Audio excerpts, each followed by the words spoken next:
Nigeria's economic recovery remains a critical topic as the country continues its efforts to stabilize growth, rein in inflation, and strengthen key productive sectors. However, the global environment remains uncertain, marked by geopolitical tensions, shifting trade dynamics, volatile commodity prices, and evolving monetary policies across major economies. All of these factors will influence Nigeria's performance in the final quarter of 2025. We take a closer look at Nigeria's economic recovery plan, examining current progress, key policy drivers, and the projections for quarter 4 2025. My guest is partner and senior economist at SPM Professionals, Paul Alaje. Thank you so much for joining us at this time.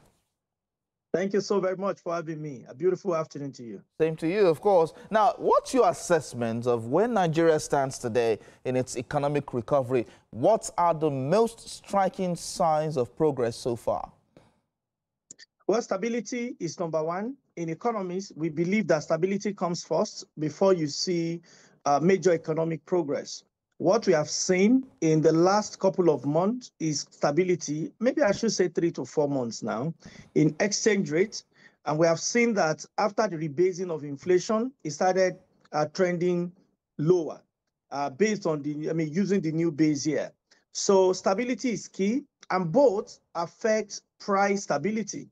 If you look at the fiscal side, we have seen improvement in revenue, even though debt has also increased in the last 2 years, slightly.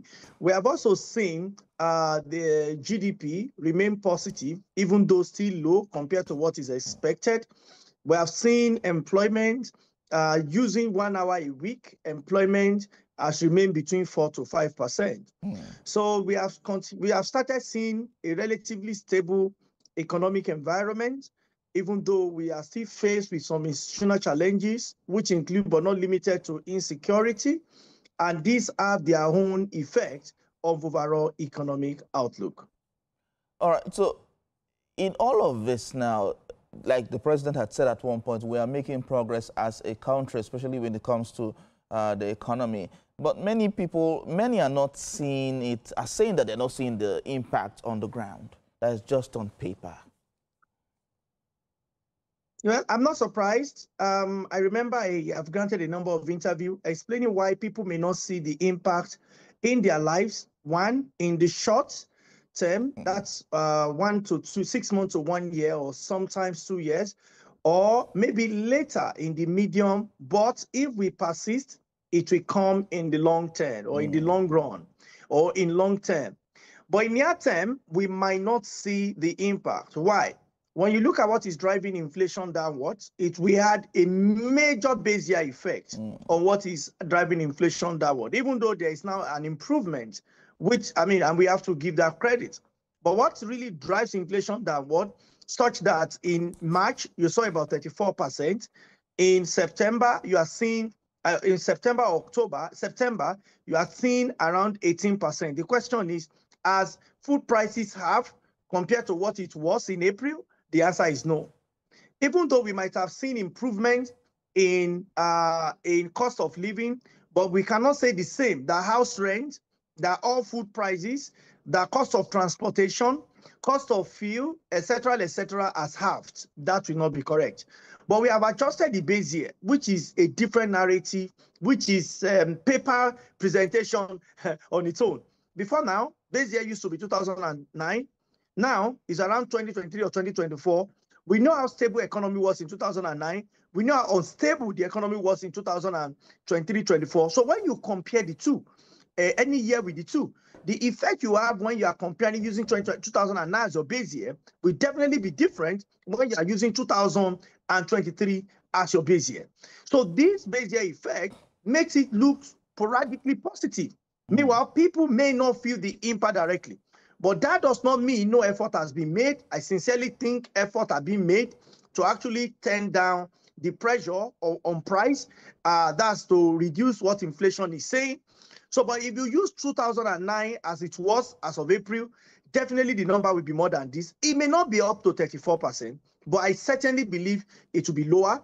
But I know it will be higher than what we have today. So people need to know the disparity and our ability to disintegrate the base year component and the real inflation component is very, very important. But this, of course, requires thorough economic study. It also requires both statistical and mathematical approach in economics for people to know. But this is a very brief interview. It's less than an hour. So I would not want to belabor most of our viewers, I wouldn't like to take them to economic class. But they should be rest assured that prices, some commodity prices are going down, but they may not feel the impact as much as we have it. But what we cannot deny is that exchange rate is largely stable. Exchange rate is largely stable at 1,400 to 1,500. It's around 1,420 sometimes. It inches a bit above 1,500. Now, many Nigerians are expecting this exchange rate to go back to 700, 800. It does not work. 300. It will not move. No, it doesn't work like that. It doesn't work easily like that. And I will tell you that you are perhaps one of the persons that will not make it work. So, because economy is very funny. So, I can tell you that between 2003 till date, you have increased what you spend on eating by at least 50%. True or false? Your rent has possibly increased if you are paying. Lucky you if you are not paying. But if you are paying, it would have increased at least by over 40%. And I can also tell you, between 2023 to date, cost of your transportation has increased by over 100%, whether you own a car or you transport. What does it mean? Your own earnings must have increased. If not by 100%, but there would have been certain percentage in it, in what you earn.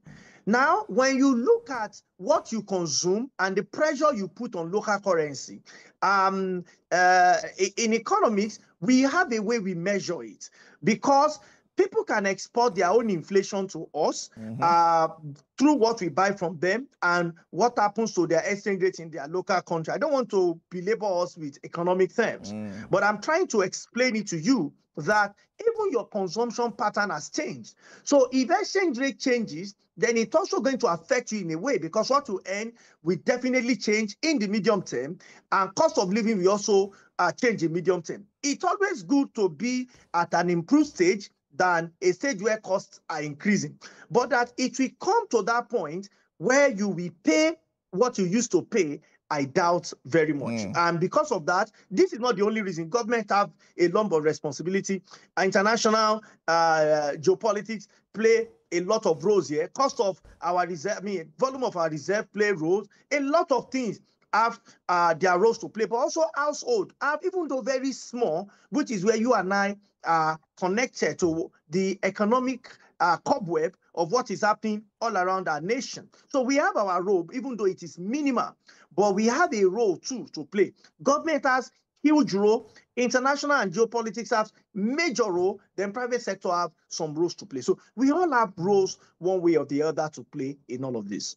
All right, now how effectively have recent reforms such as the fuel subsidy removal, foreign exchange liberalization, revenue mobilization translated into tangible economics outcomes rather in the economy?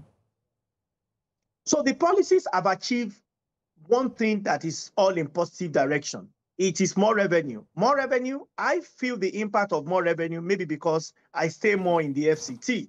The Minister of FCT is all out for infrastructure. And if you are friends in Abuja, don't believe me, just ask them what Abuja was 5 years ago and what Abuja is today. And I know he's trying really much, but if you ask me if I want him to do more, I tell you that as citizens, we always want more from our leaders. So yes, I think the president got the appointment of Mr. Wike very correctly. And let me say this up front. I have never met Wike before. I don't know Wike at all. I don't know him. And I may not like his politics. But what I cannot deny as an economist, and let me also say, because what I say really matters. So I don't speak carelessly about people or speak to favor or to disfavor people. But I can tell you that I am super duper impressed about the work Wike is doing. Not about less than an hour ago, just before this interview, because we researched, I drove all the way down to all the way down to Cairo. And this is a satellite town. And of course, I wasn't expecting Wike to get to Cairo because Wike is doing even internal roads and all of those things. What I want to beg governors to do is that if Wike is doing this, you are a chief executive, do the same. Please do the same. This will make economic activity to be sporadic. It's opening new roads and so on and so forth. Look at Lagos State. Lagos has even gone to the point of having rail line, blue line, what's it called, red line in partnership with federal government, purple line. Know how they are doing it, but I can see Plateau State is following suit now with the Governor Mutwang. Rural community, from reports we got from our field officers, has now been commissioned. They are seeing construction going on in those places. The truth is that these policies have their side effects. And the side effects, I have spoken about them strongly. Hunger that they brought, poverty that they brought, World Bank called it 139 million. We are not talking of 139 oranges. We're talking of 139 people who are living below poverty line. And that's what my colloquium is about. That's why we are looking at how to move Africa from poverty to prosperity. How can Nigeria lead the way for Africa? So when I say that one of the things we must do, government has responsibility, private sector has responsibility, we all have our responsibility. But for those that are working, it will be unfair if I don't say that they are working. Those that are not working, it will also be unfair if I remain silent about them. And that's my approach to having, to economic conversation. So I've seen this, but we still have a lot to do because we still have a lot of people that are poor. We have a lot of people that have been excluded because of the policy. So before the policy, we have nearly 100 million, about 89 million to about 90 million people who live in extreme poverty. Now we are having more poor people, even though our revenue has increased. So I want government to see how we need to marry this. Our revenue has increased.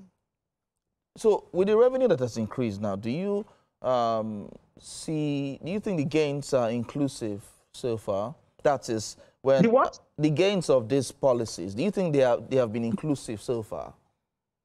To some places, yes. I just cited 3 out of about 14 states that we monitor that their pattern of what has increased. And I try to properly distribute them. I must also add Kano State.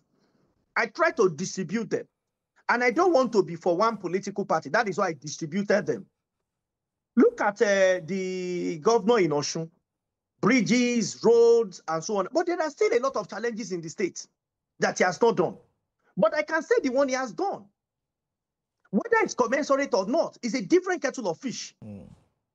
So we now have more money at the subnational. I just gave you an instance of Lagos State. I gave you an instance of Plateau State. Even though there are high level of insecurity. So the gains that we have made some gains in terms of revenue, but money in the bank, money in the vote really makes no meaning until this money goes into infrastructure, goes into health, goes into education. Until states, partners with the Nigeria Railway Corporation, like Lagos State have done it.